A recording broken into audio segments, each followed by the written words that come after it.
नमस्कार, मी राधेश्याम शिंदे, मराठवाडा बिर्याणी हाऊस या नावाने गेली 15 वर्षे ह्या मराठवाडा बिर्याणी हाऊसच्या नावाने व्यवसायामध्ये आहे. आणि बऱ्याच काळापासून आमच्या काळा मसाल्याचं रहस्य बऱ्याच लोकांनी विचारलं की तुमचा काळा मसाला कसा बनवला जातो किंवा हा कसा हायजीन आहे, याच्यावरती बऱ्याच वेळा चर्चा झाली. आणि मध्यंतरीच्या पिरियडमध्ये मी सुरुवात ज्यावेळेस केली तेव्हा गावाकडून 5 किलोपर्यंत मसाला आणायचो. ह्या मसाल्याची सुरुवात झाली तर आज जवळपास मला महिन्याला 200 किलोपर्यंतचा मसाला लागतो. आज बघतोय आपण की पूर्वी ते घरून यायचा मसाला, आज माझा व्यवसाय कमर्शियल झाला. तरी पूर्वी काय करायचे, आमच्या मराठवाड्यामध्ये 12 महिन्याचा एकत्र मसाला बनवला जायचा. की उन्हाळ्यामध्ये गृहिणीला तोच उद्योग असायचा की 1-12 मसाला करून ठेवला की तो एवढा हायजेनिक मसाला असायचा की तो कधी त्या मसाला म्हणजे 1 वर्षभर टिकण्याची क्षमता असायची त्या मसाल्याची. त्यात कुठल्याही प्रकारचं फ्रोझन वगैरे मिक्स केलं जायचं नाही. त्यामुळं आजच्या काळामध्ये जे बघतोय आपण की काळा मसाला म्हणलं की लोक म्हणतात नको, काळा मसाल्याने आम्हाला पित्त होतो किंवा त्रास होतो. चला मी तुम्हाला दाखवतो प्रत्यक्ष आमचा काळा मसाला कसा होतो.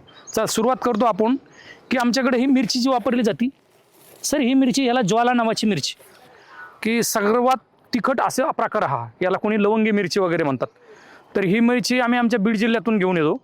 ही मिरची आणल्यानंतर याची प्रोसेस अशी होते की 1 दिवस असं तिला वाळायला ठेवावं लागतं. पूर्णपैकी वाळली ती मिरची किंवा वाळल्यानंतर ती मिरची आपण अशा पद्धतीने भाजून घेतो.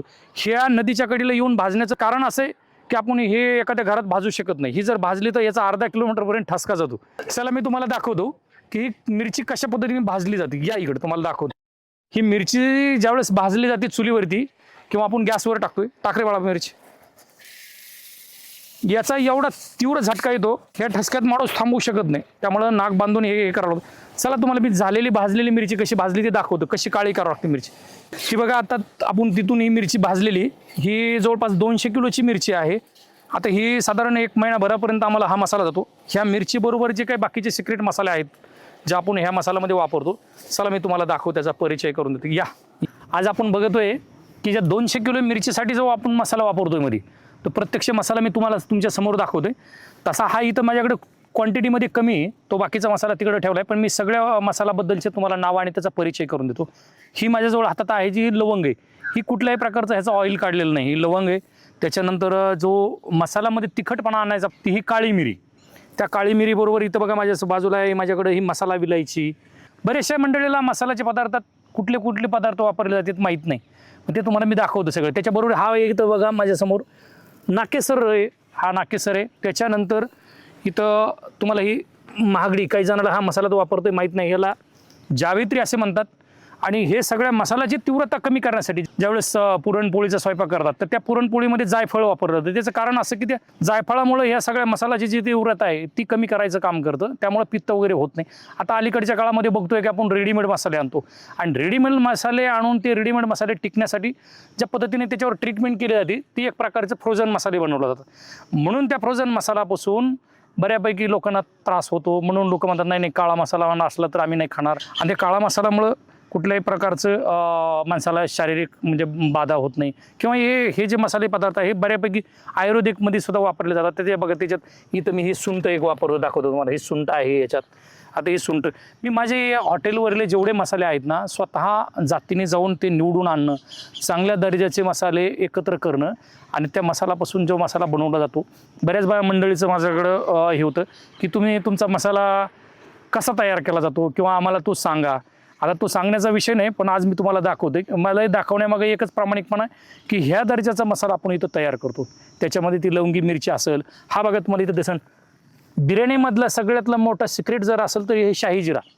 ह्या शाही जिऱ्यापासून जे बिर्याणीची खरी टेस्ट आहे ती. आता हा शाही जिरा नंबर 1चा आहे. हा आपण काश्मीर म्हणून मागवतो. ह्या शाही जिराचं जर बघितलं तर तुम्ही जर असा हातावर चोळला किंवा खिशात टाकला आणि त्याचा वास घेतला तर 2 दिवस त्याचा वास जात नाही तुमच्याकडे. हे प्रत्येक ठिकाणचे निवडून आणलेले मसाले आहेत आणि ह्या एकत्र मसाल्यापासून आपण काळा मसाला बनवतो.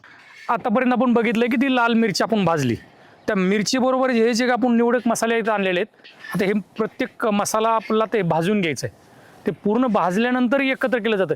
हा उद्योग एवढा मेहनती असल्यामुळे गृहिणीने टाळला आहे आणि म्हणून आता आपण फ्रोझन मसाल्याकडे वळलो, जे की रेडीमेड पॅकिंगकडे बघतोय आपण. चला तुम्हाला दाखवतो हा मसाला कसा भाजला जातो. या पद्धतीने हे मसाला पूर्ण भाजून घ्यायचा, पूर्ण खरपूस मसाला होईपर्यंत भाजून घ्यायचा. याला ते जेवढे मसाल्याचे पदार्थ आहेत, हे प्रत्येक मसाल्याचे पदार्थ आपण आता हे वेगळ्या वेगळ्या पद्धतीने, आता हे खोबरं आहे, ते खोबरं पण तळून घेतलेलं आहे.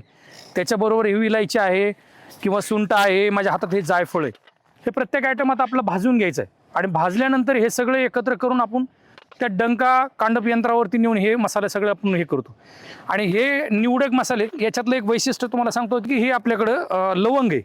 आता मसाल्याच्या पदार्थामध्ये जी लवंग येते तर त्याचं ऑइल काढून ती मसाल्याचे पदार्थ वापरले जाते, म्हणूनच ते जे फ्रोझन मसाले त्या पद्धतीने केले जातात. आपण काय करतो, हे प्रत्येक मसाले निवडक पद्धतीने स्वतः जाऊन हे सगळे चांगल्या दर्जाचे प्रत्येक ठिकाणीच्या वेगळ्या वेगळ्या ठिकाणाहून हे शोधून आणलेले मसाले आहेत. आणि हे मसाले एकत्र भाजल्यानंतर हे ती मिरची आणि हे मसाले हे भाजलेले आयटम एकत्र करून आपण त्याला डंकेवरती कुटून घेतो. मसाला कशा पद्धतीने बनवला जातो हे प्रत्येक सिक्रेट दाखवले, त्याच्यामध्ये ते निवडक मिरची असेल किंवा प्रत्येक ठिकाणचा वेगळा वेगळा ठिकाणाहून आणलेले जे काही मसाले ते एकत्र करून ते मसाला कशा पद्धतीने बनवला जातो. बरेच वर्षापासून मला माझ्या कस्टमरांची हे होती की बाबा जसं तुम्ही आम्हाला किचनमध्ये नेऊन दाखवता तसा काळा मसाला तुमचा कसा होतो किंवा तुम्ही कुठून आणता आणि त्याचं प्रमाण काय, ह्याच्याबद्दल बऱ्याच लोकांनी मला एक 10 वर्षापासून विचारपूस चालली होती. पण मला चला आज तेही सिक्रेट आपण सांगू. आणि त्याच्यामुळे हे काय बऱ्यापैकी कस्टमरला की हे खरोखरच स्वतः तयार केलेलं वापरतात. पण आपल्याकडे पॅकिंगवरती न भर देता आपण प्रत्येक माणसाच्या आरोग्यावरती ध्यान दिलेले आणि त्या आरोग्याला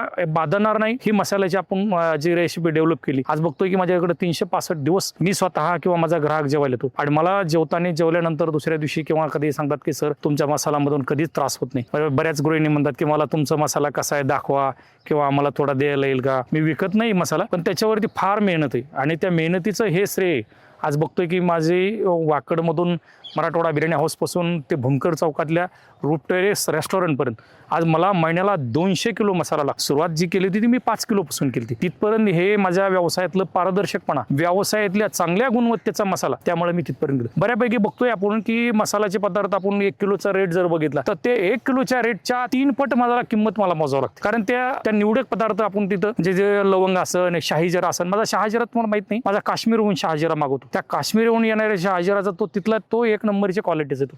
आपल्याकडे बऱ्यापैकी 3 नंबर 4 नंबरचा शहाजिरा बाजारात येतो, पण त्यात तो फ्लेवर किंवा ते मसाला जे येत नाही. हे प्रत्येक ठिकाणून प्रत्येक राज्यामधून कुठला मसाला कुठे मिळतो एक 5 वर्ष ते सर्च केलं आणि त्याच्यापासून आता हे मसाला बनवले. आजपर्यंत तुम्ही मला मराठवाडा बिर्याणी हाऊसला गेले 15 वर्षापासून असंच प्रेम दिले. आता जस्ट आम्ही जे भूमकर चौकामध्ये रूट टेरेसचं रेस्टॉरंट केलं आहे तिथेही असाच प्रतिसाद मिळतोय आणि तुमचं सर्वांचे असेच आशीर्वाद माझ्या पाठीशी राहू.